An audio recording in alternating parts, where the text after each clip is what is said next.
Sebenarnya kalau dimakamin, yang dimakamin itu kan udah dibuka semua. Cuman ya namanya jin gitu kan, bisa-bisa aja, suka-suka dia aja. Nah wujudnya tuh kayak gitu, berdiri, tinggi besar. Itu kakinya tuh masih, ikatannya tuh masih ada semua. Dari atas, badan sini sampai bawah kakinya. Itu tuh masih ada ikatannya. Jadi jalannya tuh kayak orang yang diikat kakinya gitu. Jalannya tuh pelan gini, pelan gini. Dan katanya sambil agak sedikit goyang-goyang gitu. Itu jalan sak, sek, sak, sek, sak, sek.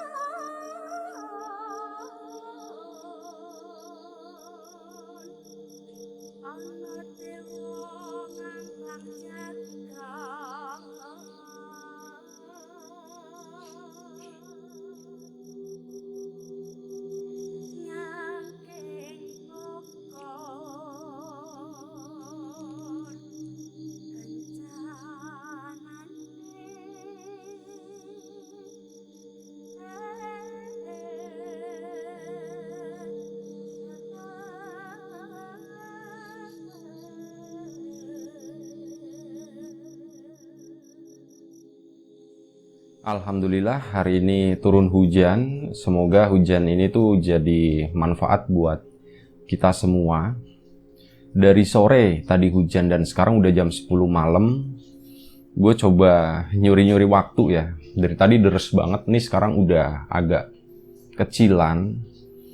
Dan ya secepat mungkin gue usahain bisa nge-share cerita ini ke kawan-kawan semua. Soalnya kalau hujannya lagi deres banget, itu suara hujan atau geledek gitu, itu bakal ya cukup mengganggu gitu.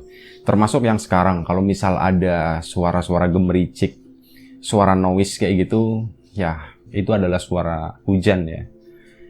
Dan cerita kali ini, itu kejadiannya udah cukup lama, sekitar tahun 80-an awal, dimana gue cerita ini dapat dari apa ya, kayak cerita orang-orang gitu, kayak dari mulut ke mulut, yang akhirnya gue bikin kesimpulan gitu, oh ceritanya tuh seperti ini kayak gitu. Jadi nggak ada narasumber khusus yang nyeritain hal ini. Kejadiannya itu di kampung sebelah, masih di kota gue yang sekarang, yang gue tempatin ini. Kawan-kawan yang nonton live-nya kemarin, Lapak Horror Live, pasti tahu lah gue sekarang lagi di mana. Nah itu beda kampung, jaraknya nggak terlalu jauh. Dan waktu itu tahun 80-an awal, itu ada seseorang, gue nggak usah nyebutin nama lah. Beliau itu adalah tugasnya itu, pekerjaannya adalah tukang jagal atau tukang potong kambing, tukang potong sapi kayak gitu. Perawakannya itu tinggi besar, kulitnya gelap, pokoknya gagah, keker, dan ya ada kesan serem juga gitu. Usianya waktu itu tuh belum terlalu tua, masih di bawah 60, hampir 60-an. Dan waktu itu selesai selesai dia ngerjain pekerjaan dia, selesai, gue manggilnya beliau ya, selesai beliau dengan pekerjaannya, yaitu sebagai tukang jagal ya, tiba-tiba pas mau pulang, beliau itu jatuh masih di tempat penjagalan itu, dan dinyatakan meninggal. Meninggalnya kenapa, lebih tepatnya gue kurang tahu. Kemungkinan ya ada gangguan di jantung, ada serangan jantung kayak gitu, karena meninggalnya itu mendadak banget. Udah akhirnya sore itu langsung diangkut sama beberapa teman kerjanya, pulang ke rumah, dikabarin lah ke keluarganya, dan akan dimakamkan langsung malam itu juga. Tapi pas acara pemakaman itu ada sedikit masalah di sana. Jadi tahun segitu di daerah gue itu, toko yang jual kain kafan itu nggak banyak, cuman ada 2 toko doang.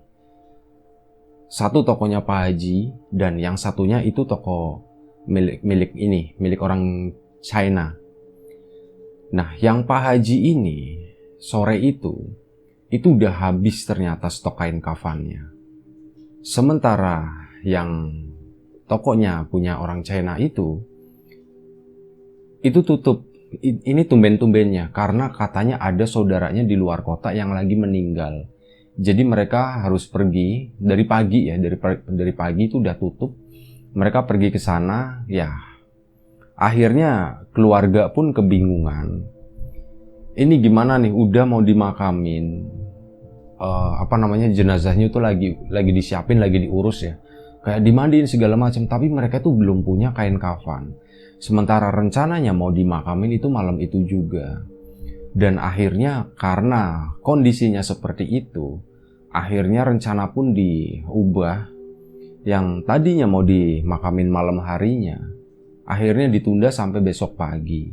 Setidaknya sampai mereka itu dapat kain kafan. Sementara tetangganya itu nggak ada satupun yang menawarkan kain kafan gitu kan. Biasanya itu suka ada orang-orang yang udah nyimpen kain kafan gitu kan. Tapi hari itu entah kenapa nggak ada satupun yang mau ngasih. Jadi bener-bener jenazah itu udah siap semuanya. Cuma tinggal nunggu kain kafan doang. Kain kafannya yang nggak ada. Akhirnya malam itu disemayamin di rumah duka ya, di rumahnya bapak itu. Belum dikafanin. Dan biasanya kalau jenazah disemayamin kan kondisinya udah siap, jadi besok paginya cuma tinggal dimakamin gitu kan. Nah ini tuh beda, belum dipakein apa-apa, jadi kayak cuma ditutup pakai kain doang, pakai kain jarik ya biasanya. Nah ditunggu sampai pagi harinya itu diharapkan ya toko dari Pak Haji itu udah ada stok, atau toko yang dari milik orang Cina itu buka gitu, udah pulang. Ternyata nyampe jam 10 pagi, jam 10 atau jam 11 itu belum ada satupun. Jadi benar-benar nggak ada solusi. Pak Haji didatangin pun katanya memang belum ada stok datang, katanya habis semua. Ke toko yang satunya pun belum pulang, masih tutup.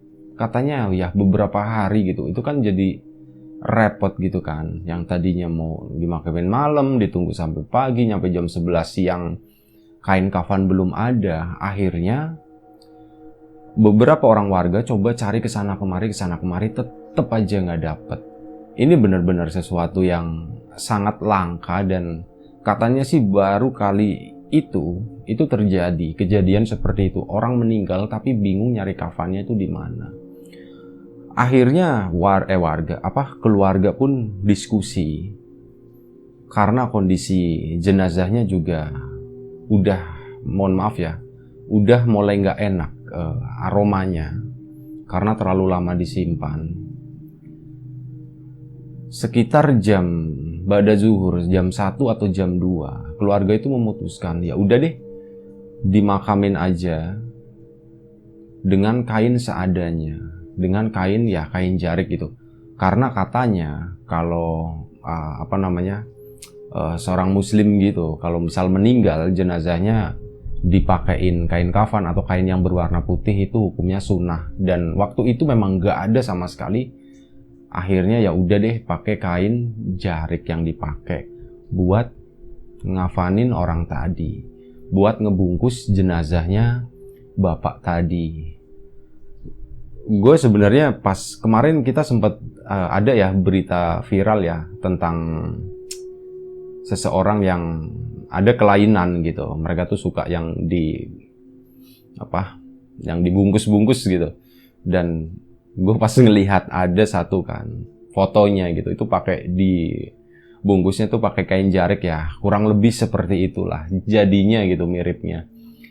Akhirnya siang itu pun dibungkus pakai beberapa helai kain jarik karena memang orangnya tinggi besar gitu. Kalau untuk panjangnya doang satu kain itu nggak cukup, jadi harus ditambahin sedikit lah supaya kayak di atasnya bawahnya itu juga bisa diikat gitu. Udah, akhirnya singkat cerita jenazah pun selesai dengan bungkus yang ada coraknya. Coraknya itu corak batik kayak gitu. Jenazah pun dibawa ke pemakaman, akhirnya dimakamin. Nah di situ katanya,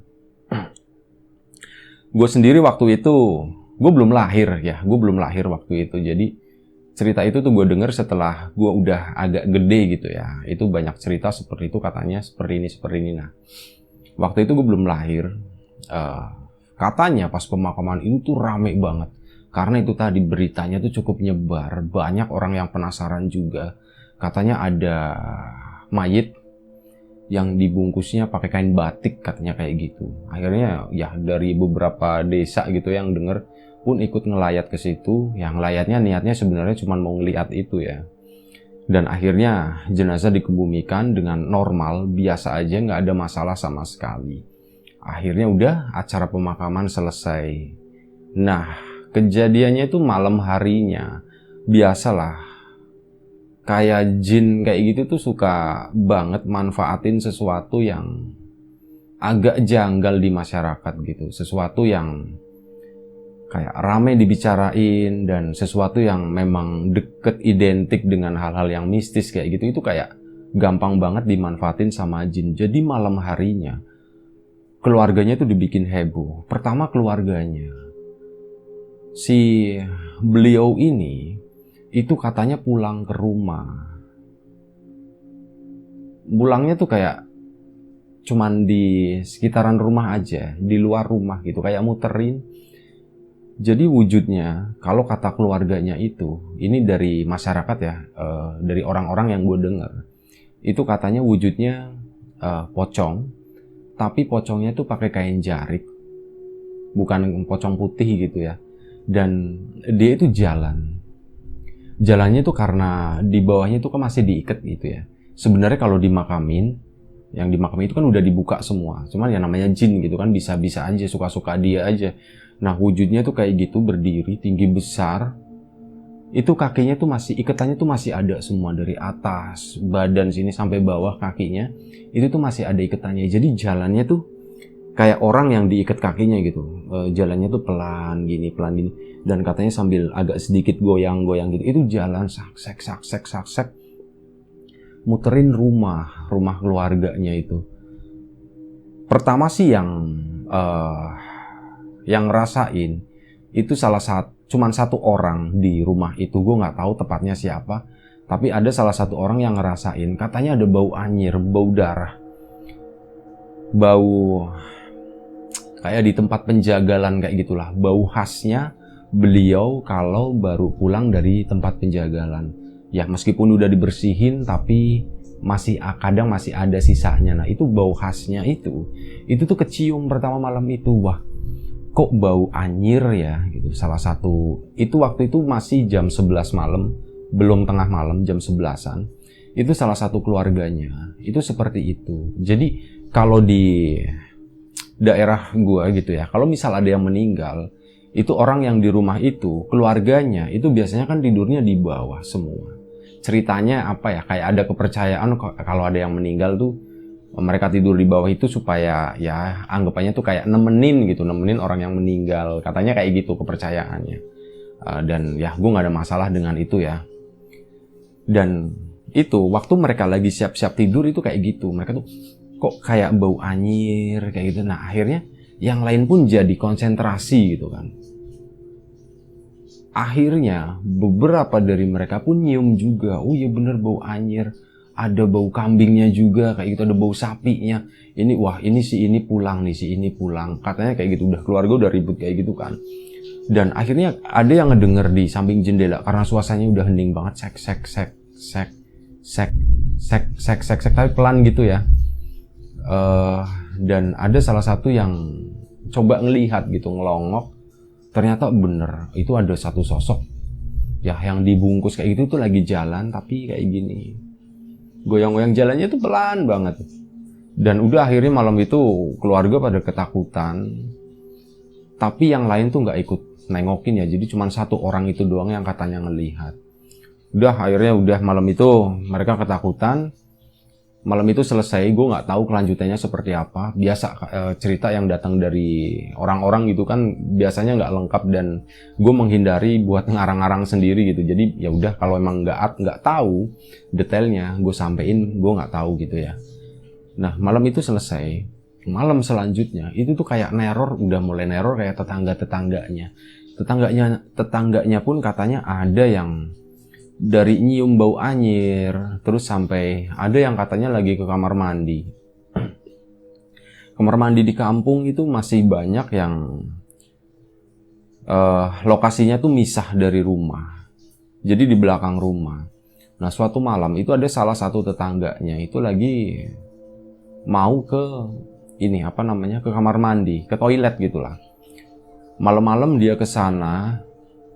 Di situ dia itu pertama pas lagi siap-siap ya udah masuk ke toilet itu tadi, dia tuh nyium kayak bau kambing kayak gitu.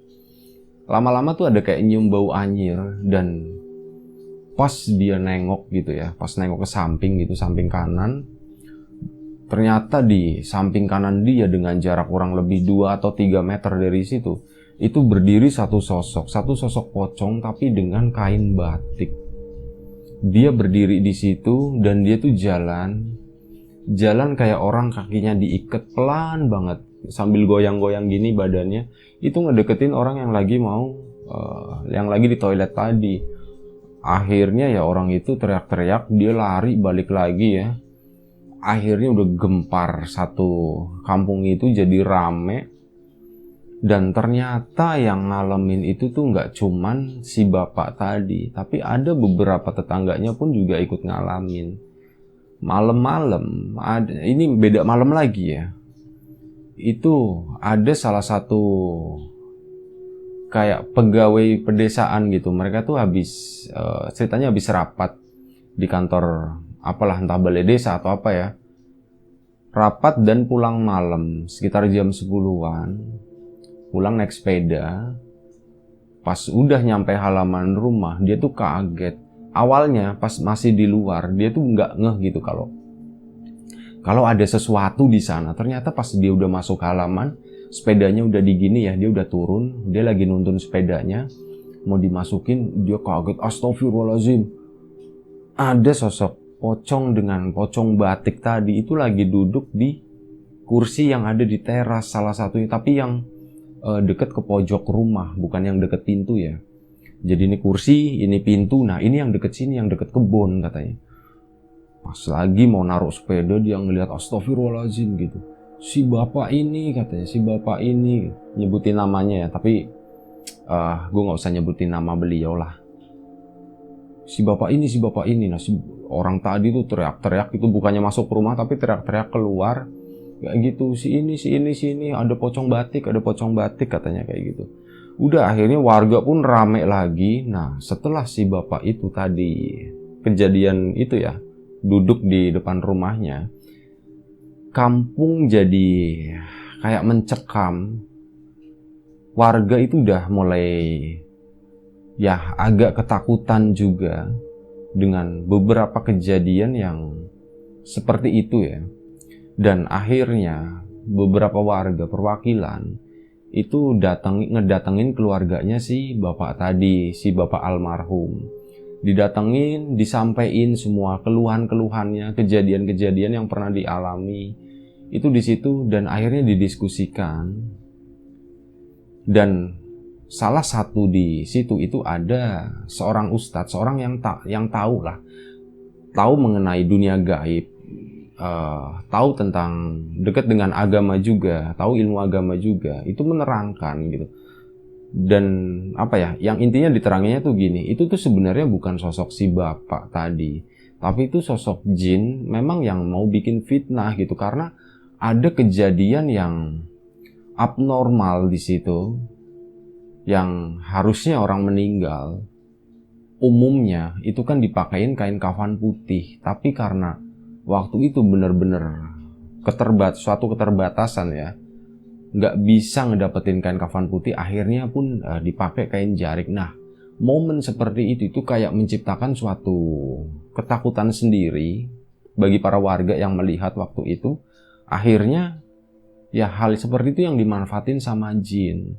Dan akhirnya si Ustadz tadi dengan beberapa warga itu sepakat.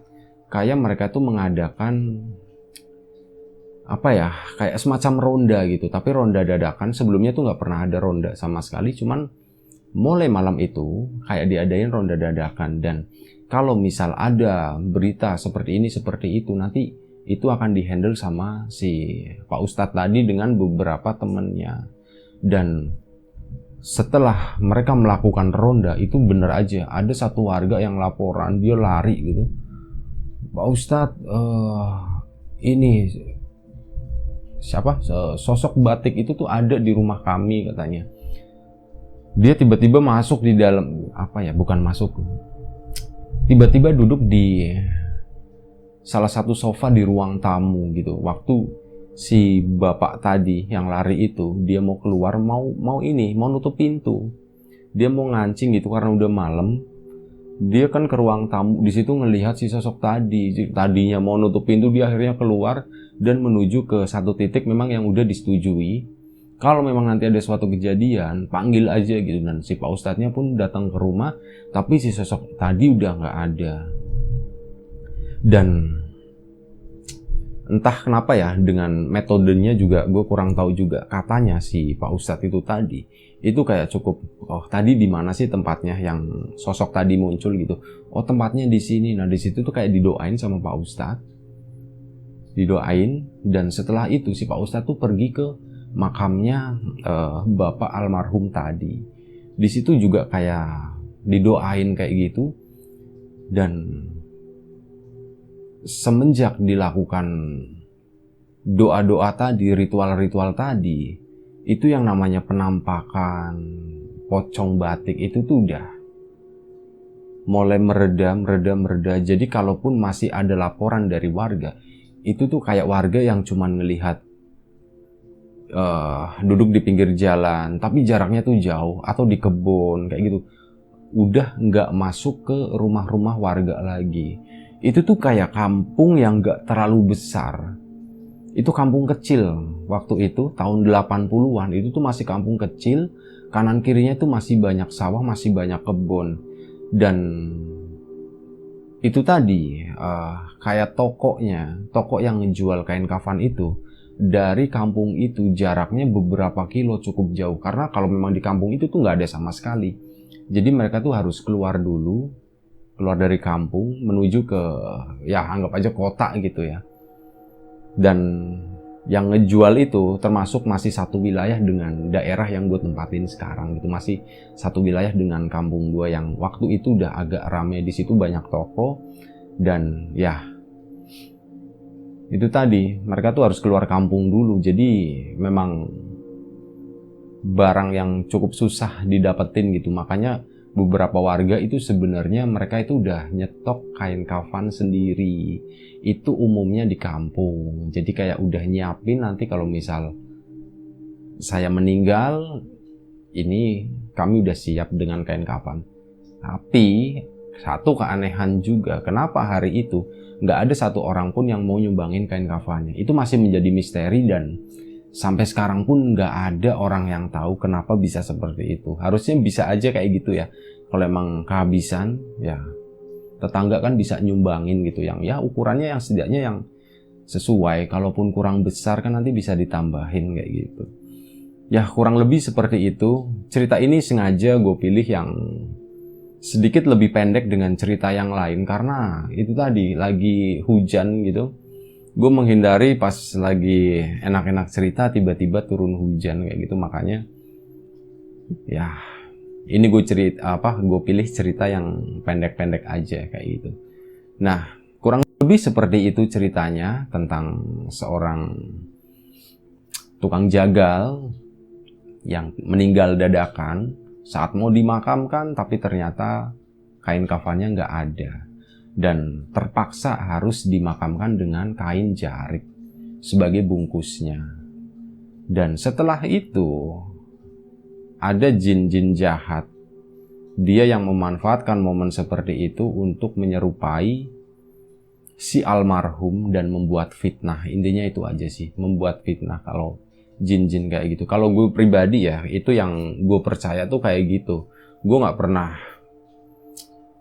percaya dengan orang meninggal. Maaf ya, mungkin ada yang beda pendapat dan ini nggak perlu diberdebatkan gitu. Kita masing-masing aja kalaupun yang beda pendapat. Ya, yang nongol gitu ya, yang ada penampakan, itu tuh bukan orang yang meninggal. Itu menurut gue, itu adalah ulah jin aja. Jin yang mungkin mendampingi semasa hidupnya. Ada yang nyebut namanya korin, atau mungkin ada kawan lain yang nyebutnya apalah. Kurang lebih seperti itu sih kalau menurut gua. Nah, seperti itulah ceritanya. Ceritanya nggak terlalu panjang. Gue mohon maaf misal ada salah-salah kata, agak belepotan. Soalnya jujur aja gue agak buru-buru gitu ya ngebawainya karena menghindari hujan tadi. Terima kasih banyak buat kawan-kawan yang udah mau nonton, udah mau dengerin cerita ini. Jaga kesehatan kawan-kawan semuanya. Sekali lagi terima kasih banyak. Assalamualaikum warahmatullahi wabarakatuh.